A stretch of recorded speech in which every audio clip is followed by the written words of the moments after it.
মির্জা আব্বাস সাহেব, মনে পড়ে সেই ওসমান বিন হাদির কথা, যার ঢাকা ৮ আসন থেকে বিজয়ী হওয়ার কথা ছিল, কিন্তু তার মাথায় ঠিক এই জায়গায় বুলেট লেগেছিল। তাকে বাঁচতে দেওয়া হয়নি। তিনি মারা যাওয়ার পরে নাসির উদ্দিন পাটোয়ারি তার বিজয়ী হওয়ার কথা ছিল ওই আসন থেকে, কিন্তু তাকেও ভোট কারচুপির মাধ্যমে ওই আসনে হারানো হয়েছে। কিন্তু কি মজার ব্যাপার, কাকতালীয় ব্যাপার, আপনি কিন্তু ঠিকই ওই আসন থেকে জিতে গেলেন। আল্লাহ তাআলা ছাড় দেয়, কিন্তু কখনোই ছেড়ে দেন না। একটু হিসাবটা মিলিয়ে দেখেন তো ঠিকঠাক সবকিছু চলছে কিনা।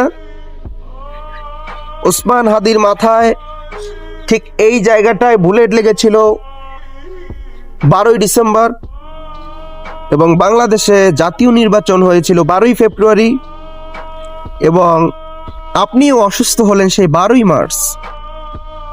হিসাবটা ঠিকঠাক মতন চলছে না? চলছে। ওসমান হাদিকে মাথায় বুলেট লাগার পরে মুমূর্ষু অবস্থায় 15ই ডিসেম্বর তাকে উন্নত চিকিৎসার জন্য সিঙ্গাপুরে নেওয়া হয়েছিল।